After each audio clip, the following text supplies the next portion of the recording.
আমরা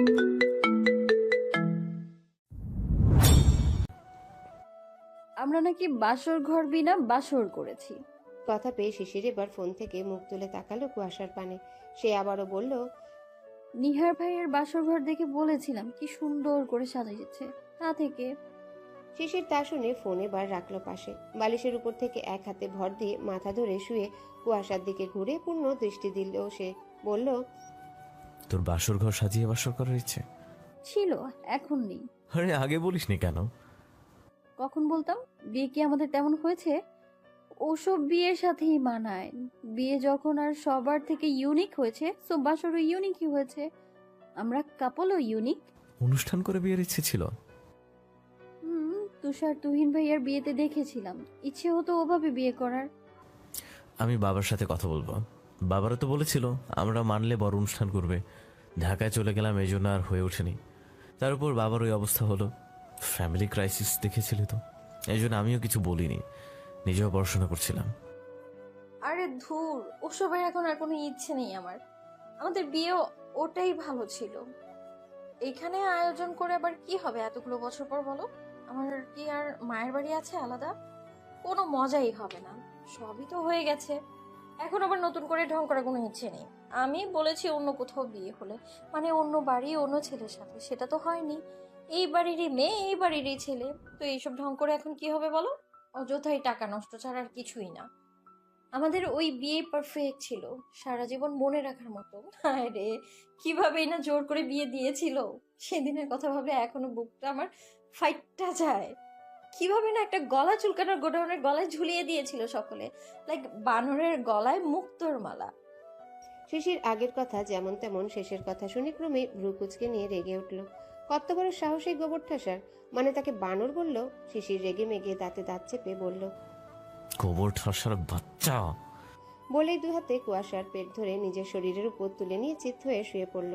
কুয়াশা খিলখিল করে হাসছে। শিশির রাগের সাথে বলল, এই ফাজিল, তুই আমার বানর বললি? হ্যাঁ বেয়াদব! হ্যাঁ, বুঝতে লেট করো কেন এত? শিশির দিল চুল টেনে। কুয়াশা আ করে উঠল। শিশির বলল, তবে তুই ঠিকই বলেছিস, আমাদের সবকিছু ইউনিক, বাসরটাও করলাম ইউনিক। আহা, এখনো সেই ফার্স্ট নাইটের কথা মনে পড়লে। অসভ্য বুনো হলে একটা, চুপ করো। শিশিরের কথায় মুখ ধরে থামিয়ে কুয়াশা বলে উঠল উক্ত কথাটা। শিশির হাসছে। সে বলল, হ্যাঁ ইউনিক। আমার আর ইচ্ছে নেই ওসবের, এক বাড়িতে ওসবের দরকারও নেই। তোমার সাথে সুখে সংসার করব সারা জীবন, এটাই এখন আমার একমাত্র চাওয়া। এর বেশি আর কিছুই চাওয়া নেই আমার। আল্লাহর কাছে যা চেয়েছিলাম সেই কোহিনূর তো আমি পেয়ে গেছি। শিশির মুখ থেকে কুয়াশার হাত তুলল। কুয়াশাকে শরীরের উপর থেকে টেনে মুখের সামনে নিল। এক হাত গালের উপর নিয়ে বলল, ইনশাল্লাহ আজীবন তোকে সুখে রাখার চেষ্টা করব। আমার মৃত চাচুরা আমানতের দায়িত্ব নিয়েছে, বাবা চাচুরা নিজ হাতে তুলে দিয়েছেন, আমিও পালন করব। আমার বউটাকে সব সুখ দেবার ইচ্ছা করব। কুয়াশা আবেশে শিশিরের বুকের উপর মাথা রাখলো। শিশির একটুখানি ঘুরে লাইট অফ করে দিয়ে দুই হাতে জড়িয়ে ধরল কুয়াশা। ওভাবেই চোখ বুঝলো সেও। আজ মালিথা ভিলায় বউ ভাতের অনুষ্ঠান। সকাল ভোরে আলো আধারের ন্যায় কাটতেই সব আয়োজন শুরু হয়ে গেছে। বড়রা অর্থাৎ জাকারিয়ারা, তিন চা সহ জাকির, জাহিদ, মালিথারা তদারকি করছে। বাবরচিরা রান্নার কাজে লেগে পড়েছে। আত্মীয়দের সকালের খাবার রান্না করে অনুষ্ঠানের রান্না করছে। বাসন কোসনের টুংটাং, আত্মীয়দের হট্টগোল। ছোটদের মাঝে অনেকেই এখনো নিচে নামেনি। শিশির কুয়াশা নিচে নামলো সেই সময় একসাথে। বৃষ্টি, ইয়াসমিনও এলো। বর্ষণ এখনো ঘুমোচ্ছে তুষার তুহিন বাবাদের সাথে। শিশিরা নামতে একে একে অনেকেই একটু পর চলে এলো। রিজভি, স্মৃতি, মিহির, ঈশা, অয়ন, শান্ত, নাদিম সকলে এলো। অনিরা এখনো আসেনি। বসার ঘরে বসে সব টুকটাক গল্প করতে লাগলো। আজানের সময় নিহার শশীকে তুলে পাকসাফ হয়ে নামাজ পড়েছে। শুধু নামাজটা কোনো রকম আদায় করেছে শশী। শরীর কাঁপুনি দিয়ে জ্বর এসেছে তার। একদম নেতিয়ে পড়ে আছে বিছানায়। ব্যথা বিষে জর্জরিত পুরো শরীর। এদিকে পেট ব্যথায় ফোপাচ্ছে, চোখ থেকে টপটপ করে পানি পড়ছে। এসব দেখে নিহার পাগল প্রায়। কি করবে না করবে এসব মাথার উপর দিয়ে যাচ্ছে তার। বউ তার একদিনেই নাজেহাল, আর সে কিনা এই কয়টা দিন আদরে আহ্লাদে রাখতে চেয়েছিল। ভবিষ্যৎ তার বানের জলে ভেসে যাবার মতো। সে তো অতি সাবধানেই ছিল, তবুও এই অবস্থা। মেয়ে মানুষের এতটা নাজুক হলে চলে? বয়সও তো কম না, 19 চলে তবুও। এই জন্য সে বলেছিল শরীর স্বাস্থ্য ঠিক করতে। শরীরে তো হাড্ডিগুড্ডি ছাড়া কিচ্ছু নাই কো। সাথে জোর বলো নাই। ভেবেই একটু বিরক্ত লাগলো নিহারের। পাশে বসে থেকে মাথা ঘুরিয়ে শশীর উদ্দেশ্যে বলল, দিলাম শরীর স্বাস্থ্য ঠিক করো, একটু জোরও নেই শরীরে। এই শরীর নিয়ে নেচে তো ভালোই বেড়াতে পারো তিরিং বিরিং করে। তোমার এই অবস্থা দেখে মনে হচ্ছে আমি রাতে অসুর হয়েছিলাম। শশী কিছুই বলল না। সে আগের ন্যায় বিছানায় বালিশে মুখ গুজে ফুপিয়ে চলল। নিহার ভাবছে কাকে ইনফর্ম করলে ভালো হবে আর সবকিছুর হ্যান্ডেল করে সলিউশন পাওয়া যাবে। যদিও ফার্স্ট এড বক্সে নর্মাল পেন কিলার, জ্বরের অ্যান্টিবায়োটিক আছে, কিন্তু এতে কাজ হবে বলে মনে হয় না। জ্বর অতিরিক্ত উঠেছে, তাই একেবারে ভালো ওষুধ দিয়ে ব্যথা জ্বর কমানোর কথা ভাবলো। আজ এভাবে পড়ে থাকলে ব্যাপারটা একদমই খারাপ হবে।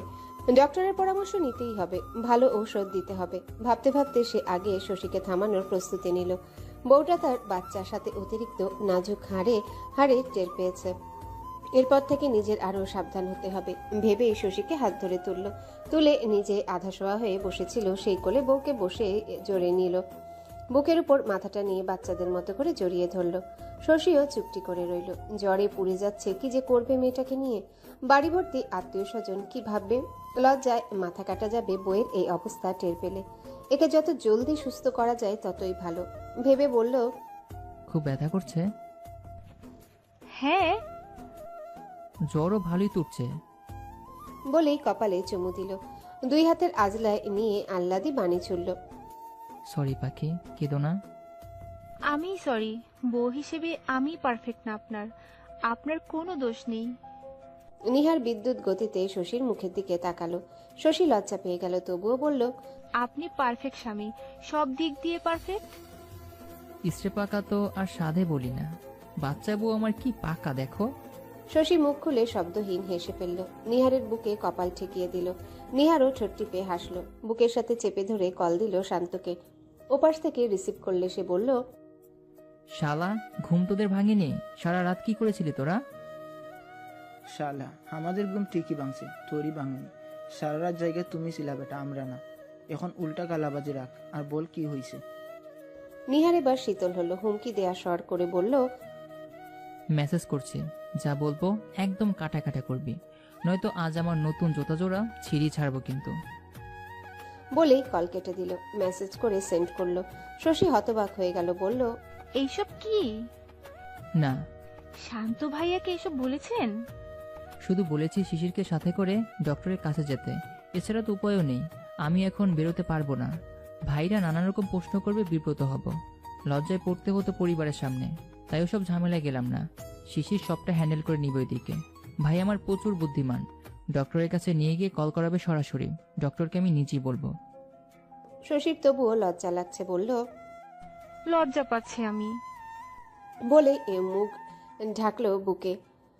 নিহার হেসে বলল, তুমি যদি জ্বরে এইভাবে পড়ে থাকো, এমনি তো লজ্জায় পড়বে, একটু পর সকলে জেনে যেত, তখন কি করতে?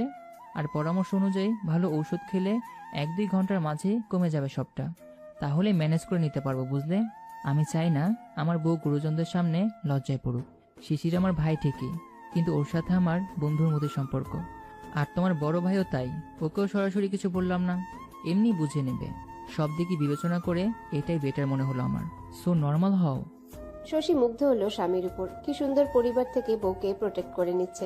সত্যি এসবে পরিবারের সামনে লজ্জায় পড়তে হতো। নিহার বলল, একটু কষ্ট করো, একটু পরে ওষুধ আনবে, আমি ভাবিকে খাবার নিয়ে ঘরে পাঠিয়ে দেব, সব ম্যানেজ করে নেবে। থেমে শশীর মুখ উঠালো। একটু মেকি ঝাঁজ নিয়ে আবারও বলল, তোমার চোখ মুখ বসে কি অবস্থা হয়েছে দেখেছো? একদিনই কুপকাত, জট্টর বাদিয়ে বসে থাকলো, আমার ছুরিটা মাটি করে দিল একদম। শশী নিহারের মুখের দিকে তাকিয়ে হতভম্ব হয়ে বসে রইল। কথাই বলতে পারল না। নিহার শশীর দিকে তাকালো, বলল, কি ওইভাবে কি দেখছো?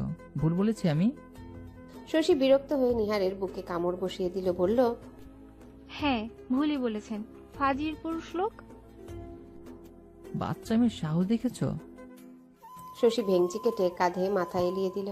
নিহারও হেসে জড়িয়ে ধরে রাখলো। সকাল 7টার দিকে নিহার নিচে নামলো। সকলে বসার ঘরেই ছিল।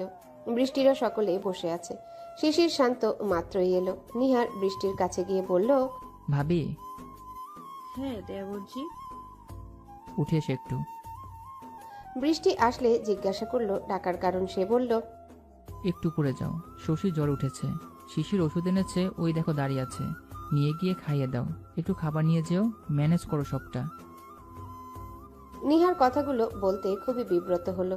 ইয়ার কি ফাজলামি চলে, কিন্তু এমন কথা একটু বিব্রতই হচ্ছে। যতই ভাবি হোক, তাদের ভাবির সাথে গভীর ফাজলামোর কোনো সম্পর্ক নেই। যথেষ্ট সম্মান করে সবাই বৃষ্টিকে। এতগুলো দেবরের মাঝে সেও বেশ স্বাচ্ছন্দ্যে চলাফেরা করে নতুন থেকে। দেবরগুলো তেমনই, এই জন্যই নিহার বিব্রতই হচ্ছে। বৃষ্টি বুদ্ধিমতী বিনা কথায় মেনে নিল। আর কাউকে কিছু না বলে, না বুঝতে দিয়ে নিজেই খাবার নিয়ে শিশিরের থেকে ঔষধ নিয়ে উপরে চলে গেল। বাড়ির বড় বউ, সে সব দিকে সামলানোর দায়িত্ব তার, এবং এতগুলো বছরে সে শিখেও গেছে তা। সকাল 10টার দিকে হইহুল্লা বেঁধে গেল। সকালের খাবার খেয়ে সব কাজে নেমেছে। শিশিররা সকলেই ব্যস্ত। বৃষ্টি শশীকে আর এই বেলায় নিচে যেতে দিল না। তারা সকলে শশীকে সঙ্গ দিল ওর ঘরে। একটু পরেই বিউটিশিয়ান আসবে। শশীকে সাজাতে বসিয়ে তারা গোসল সারবে, তারাও সাজবে। এতগুলো মেয়ের সাজবে, লেট হবে। আপাতত ঘরেই কাজ চালালো। বৃষ্টিও তেমনটাই জানিয়েছে বলে কেউ আর শশীকে নিচে ডাকেনি। দুপুর 12টার পর শশীকে সাজানো হয়ে গেছে। পরনে তার গোলাপি রঙের ভারী লেহেঙ্গা, ভারী মেকআপ, সাথে জুয়েলারি, অসম্ভব সুন্দর লাগছে। শশীর পর কুয়াশা সাজছে। বৃষ্টি ছেলেকে তৈরি করতে গেছে, বর্ষণকে তৈরি করে সাজবে। কুয়াশাও লেহেঙ্গা পরেছে, একদম গাঢ় সবুজ রঙের। এটা কেনা ছিল তার, লেহেঙ্গাটা অসম্ভব সুন্দর। গাঢ় সবুজ লেহেঙ্গা, ভারী মেকআপ, সোনার গহনা, পুরো অপ্সরা। শিশিরের অপ্সরা। সাজ হয়ে গেলে সে নিজেদের ঘরের দিকে গেল। শিশির গোসল করতে ঢুকেছে। পানির শব্দ আসছে, তাই সে বসলো বিছানায়। কিছুক্ষণ পর শিশির বের হলো। বের হয়ে কুয়াশাকে দেখলো। চোখ জোড়ানো সুন্দরী বউ তার। এমন সুন্দরী বউ থাকতে কি বাহিরের মেয়েদের দিকে তাকানোর প্রয়োজন পড়বে? হুম, একদম না। অন্তত তার তো পড়বে না, অন্যদের পড়বে কিনা জানা নেই ভেবেই এগিয়ে গেল। সামনে দাঁড়িয়ে তার সেই উপমা আওড়ালো। আমার অবসর আল্লাহ দেব। কুয়াশা মিষ্টি হাসলো। সে যেই সর্বপ্রথম সে স্বামীকে দেখাতে এসেছে। বাহিরের পুরুষের সামনে সে যায়নি আগে, তার স্বামী অধিকার সে। হাসি মুখে কুয়াশা উঠে দাঁড়ালো। শিশিরের গায়ে কিছু নেই, পরনে শুধু পাঞ্জাবি পাজামা, সেটাও গাঢ় সবুজ। আজ তাদের ড্রেস আপ ম্যাচিং হয়ে গেছে। কুয়াশা বিছানা থেকে সিম্পল হালকা কাজ করা গাঢ় সবুজ পাঞ্জাবিটা তুলে নিল। 2 কদম এগিয়ে স্বামীর সামনে দাঁড়ালো, একদম অতি নিকটে। তাকালো শিশিরের দিকে, দুজনার নজরে নজরবন্দি করা। কুয়াশা এক হাত শিশিরের কাঁধের উপর দিয়ে স্বামীর অর্ধভেজা নগ্ন লোমশ বুকে চুমু আঁকলো ঠোঁট জোড়া দাবিয়ে। শিশির অমায়িক হাসলো, মুখ তুলে কুয়াশাও অমায়িক হাসলো। এরপর হাতের পাঞ্জাবিটা শিশিরকে পরিয়ে দিল নিজেই। শিশির নির্বিকার, সে ঠায় দাঁড়িয়ে শুধু বউয়ের কাজে সায় দিচ্ছে। আবার বিছানার উপর থেকে কালো কোটিটা তুলে নিল, কোটিটার বোতাম খুলল। এরপর শিশিরকে হাত দিতে ইশারা করলো। বিনা বাক্য বউয়ের থেকে পড়ে নিল। কুয়াশা অতি যত্নে এক একটা বোতাম লাগালো পাঞ্জাবির উপরের কালো কোটিটার। শেষ করে তাকালো। শিশিরের ভেজা চুলগুলোর মধ্যে হাতের আঙ্গুল গলিয়ে দিয়ে এলোমেলো করলো চুল। হাসলো দুজনেই। কুয়াশা এক হাতে লেহেঙ্গা ধরলো, অন্য হাতে শিশিরের ডান হাত। এগিয়ে গেল মিররের সামনে। তাকালো দুজন পাশাপাশি হয়ে দাঁড়িয়ে থাকা অবস্থায়। ইস, কি সুন্দর মানিয়েছে দুজনকে, পারফেক্ট কাপল। কুয়াশা কালো বেল্টের ঘড়িটা তুলে নিল ড্রেসিং টেবিলের উপর থেকে, সেটাও শিশিরের বাম হাতে পরিয়ে দিল। চিরুনি নিয়ে শিশিরের মাথা ঝুঁকাতে ইশারা করলো। এবার নিঃশব্দে হেসে ফেললো শিশির, ঝুঁকিয়ে দিল মাথা বউয়ের সামনে। কুয়াশা মুচকি হেসে সুন্দর করে চুলগুলো গুছিয়ে আঁচড়িয়ে দিল শিশিরের হেয়ার স্টাইল অনুযায়ী। পারফিউম নিয়ে স্প্রে করলো। এরপর তা রেখে মাথা তুলে তাকালো। কুয়াশা তার সুদর্শন স্বামীকে এবার চোখ ভরে দেখল। এরপর জড়িয়ে ধরল 2 হাতে। শিশিরের পিঠের উপর আলতো করে 2 হাত রাখলো, বুকে মাথা রেখে বলল, আমার সর্বপ্রথম দেখার একমাত্র অধিকার আমার সুদর্শন স্বামীর, তেমনি আমার স্বামীর উপর মুগ্ধ হবার, আকৃষ্ট হবার অধিকারও একমাত্র আমার। তা শুনে শিশির বুক থেকে মুখ তুলল কুয়াশার, কপালে চুমু আঁকলো, বলল, আমার একমাত্র আহ্লাদী বউয়েরই সব অধিকার, আজীবন তা বজায় থাকবে। এমন মায়াবিনী বউয়ের উপর থেকে নজর সরাতে আমার ইহজীবন শেষ হয়ে যাবে। পরপারে গিয়ে তো আমার অবসর আহ্লাদীকে দেখব। কুয়াশার চোখ ছলছল করে উঠল, বলল, মাথা ঝুঁকাও আবার। শিশির মুচকি হেসে ঝুঁকালো। সে শিশিরের কপালে চুমু দিল, মুখ তুলে চোখের অতল গহ্বরে চেয়ে বলল, আল্লাহ যেন এই ইহ জীবনের মতো জান্নাতি সুখ আমায় পরকালেও দেন। আমি যেন আমার স্বামীর সাথে পরপারেও এইভাবে থাকতে পারি, সেখানেও যেন আমার জান্নাত আমার শান্তির কারণ হয়। কুয়াশার কথায় বুকের কোথাও গিয়ে যেন লাগলো তার, প্রশান্তিময় হাসলো, বুকটা ভরে উঠল। ইস, এত সুখ কোথায় রাখবে সে? এই মেয়েটাকে কখনো এমন ভাবেইনি, অপছন্দের জন্য কখনো ভালো গুণ দেখেনি। মেয়েটা যে অমায়িক।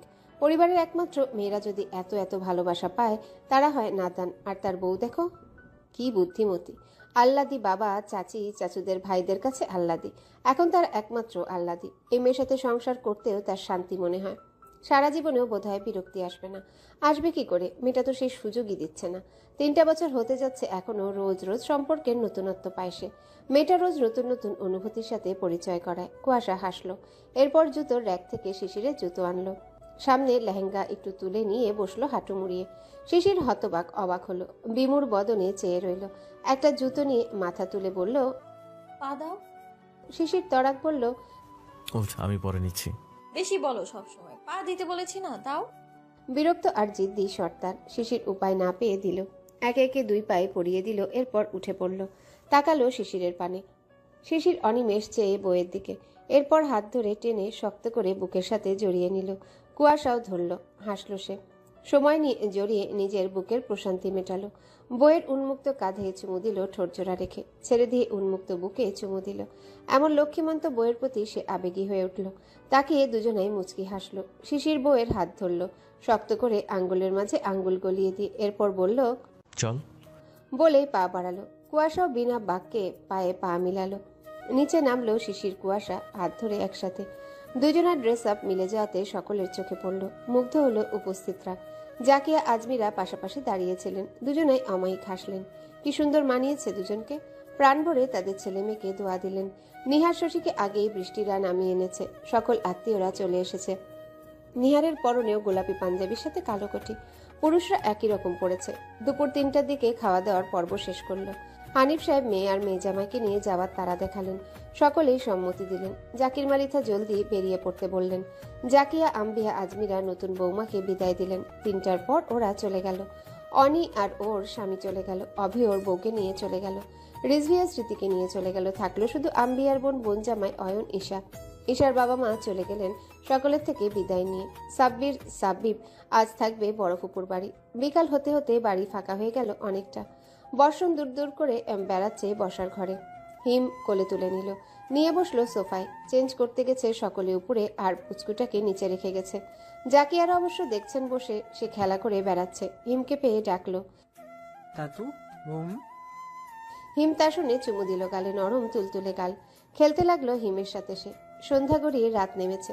সকলে নামাজ কালাম আদায় করে বসেছে বসার ঘরে। জাকারিয়ারা, জাকির মালিথারা বসার ঘরে। অনেকে অবশ্য নেই এখানে। ওনারা ক্লান্ত শরীর নিয়ে বসেছেন। শিশির গরমে না পেরে গোসল ঢুকেছে। ওইদিকে ব্যস্ত ছিল, কাজ করতে হয়েছে। গা চিপচিপ করছে। 7টা বাজে। কুয়াশা নিচ থেকে ঘরে এলো, দেখলো বিছানায় বসে শিশির চুল মুছছে। সে দরজা আটকে দিল। শিশিরের সামনে এসে শিশিরের থেকে তোয়ালে নিয়ে পাশে রাখলো। শিশির ভ্রু কুচকালো কিঞ্চিত। তা দেখে আহ্লাদি এবার আহ্লাদের ভোল ধরল। বসে থাকা শিশিরের কোলের উপর চড়ে সামনাসামনি বসলো। 2 পা শিশিরের 2 পাশে গলিয়ে দিয়ে শিশিরের উরুর উপর বসেছে। 2 হাতে পেটের নিচ দিয়ে গলিয়ে পিঠের উপর দিয়ে গিয়ে জড়িয়ে ধরল। তৎক্ষণাৎ স্বামীর কাঁধের উপর মাথা এলিয়ে দিয়ে লেপ্টে রইল, চোখ বন্ধ করে বুকের সাথে। শিশির পুরোটাক্ষণ চুপ থেকে আহ্লাদি বউয়ের কারবার দেখে গেল শুধু। এবার সেও কুয়াশার পিঠে এক হাত দিয়ে অন্য হাত মাথায় রেখে বলল, কি হয়েছে আমার আল্লাদি বউয়ের? কিছু না। কিচ্ছু না। বলে মাথা তুলল কাঁধ থেকে। দুজনে সামনাসামনি, একে অপরের নিঃশ্বাসের শব্দ শুনতে পারছে। শিশিরের পাজোরা মেঝেতে, সেই পাজোরার উরুর উপর কুয়াশা বসে। কুয়াশা কিছুক্ষণ তাকিয়ে দেখলো শিশিরকে। এরপর শিশিরের মুখটা 2 হাতে রাজলায় নিয়ে অধর চুম্বন করলো। শিশির বুঝলো না হলোটা কি আহ্লাদের। আজ হঠাৎ এত আদর পেল কেন নিজে থেকে। তবে বউকে সঙ্গ দিল। এক হাত কোমরে দিল, অন্য হাত গালের উপর নিল। কুয়াশা 2 হাতের আজলায় শিশিরের মুখ ধরে রেখেছে। কিছুক্ষণ পর কুয়াশা ছাড়লো। শিশির দেখলো বউয়ের চোখে পানি টলমল করছে, এখনই গড়িয়ে পড়বে। তা দেখে তড়িৎ জিজ্ঞাসা করলো, চোখে পানি কেন তোর? কি হয়েছে? কে কি বলেছে? কি লুকাচ্ছিস? কেউ কিছু বলেনি, এমনি। কে কি বলবে আমায়? আমার স্বামীর প্রতি আমি ক্ষণে ক্ষণে মুগ্ধ হই। সে সব দিক থেকে এত সহজ কি করে সামলে নেয় আমি বুঝি না। শিশির ভ্রু কুচকালো। বউয়ের মুখের এক্সপ্রেশনের সাথে কথার খেয়ে মেলাতে পারছে না। তার কাছে কিছু গড়বড় লাগছে। মুখের উপর হাত দিয়ে ঠোঁটের পাশে বৃদ্ধ আঙ্গুল দিয়ে স্লাইড করতে করতে আহ্লাদি বাণী ছুড়ল, কি হচ্ছে শোনা? বল আমায়। বলছি তো কিছু না। ঝাঁজ নিয়ে বলে শিশিরের শরীরের পাতলা সাদা টি শার্টের উপরেই মুখ নিয়ে নাক ঘষতে লাগলো। নাক সহ মুখ ঘষতে লাগলো। শিশিরের কথা রেখে নর্মাল কথা এলো, বলল, দেখ গোবর ঠাসা, মাত্রই গোসল করে আসলাম কিন্তু। তাতে আমার কি? নাক ঘষা অবস্থায় উত্তর করলো। শিশির কুয়াশা চুলের পেছনে মুঠোয় পুরে নিয়ে মাথা উঠালো, চোখের দিকে তাকিয়ে বলল, কিছু না তো। না। তো আমারও কিছু না। বলে কুয়াশা ওড়না টেনে খুলে নিয়ে বিছানায় আউড়ে ফেললো কুয়াশাকে। কুয়াশা নির্বিকার তা দেখে শিশির বলল, ও, আল্লাহদের আদর লাগবে তো এটা মুখে না বলে এত ভুজুং ভুজুং করার কি আছে? তুমি যে বুনোয়াল একটা, তাই আদর দাও জলদি। শিশির হেসে ফেলল। এই তার আহ্লাদীপনা, ভালো না বেশে থাকতে পারে? পরের দিন নিহার শশীকে নিয়ে চলে এলো বিকেলের দিকে। শশী এসেই আনন্দে ভেঙে পড়ল। কুয়াশাদের সাথে সে পার্মানেন্ট থাকতে পারবে। সকলে মিলে বসার ঘরে আড্ডায় মত্ত হলো। পিচ্চি বর্ষণের কথা এবং কাজে হেসেও কুটি কুটি হলো সকলে। নিহার শিশির সময় বুঝে একে অপরকে টিপ্পনি কেটে মজা করলো। হিম সুযোগ বুঝে বর্ষিও ফেললো। কুয়াশার সাথে অলমোস্ট শিশিরের ঝগড়া হাতাহাতি তো থাকবে, সেটার কোনো মাপ নেই। তারা বুনোল বাঘাতে তুল যেখানে থাকবে, লড়াই তাদের চলবেই এবং এটা চলতেই থাকবে। সন্ধ্যার আগে অয়ন আর তার বাবা মা চলে গেল, ঈশাও চলে গেছে। বাড়ি এখন আবার আগের মতো ফাঁকা। তুষার রাত 10টার দিকে বিদায় নিয়ে চলে গেল নিজের কর্মস্থল। বৃষ্টির মনটা খারাপ হয়ে গেছে এতে। জায়না মিলে সঙ্গ দিল অনেকটা রাত পর্যন্ত। আড্ডা করে সকলে শুতে চলে গেল। শীতের দিন রাত সবই ঠান্ডা, শুষ্কতা বিরাজ করে। বিকেল হয় ঠান্ডা মৌসুম।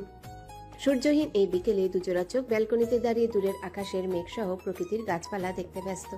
পাকপাখালিরা শীতের প্রকটতা থেকে বাঁচতে জলদি তাদের নিরে ফিরছে।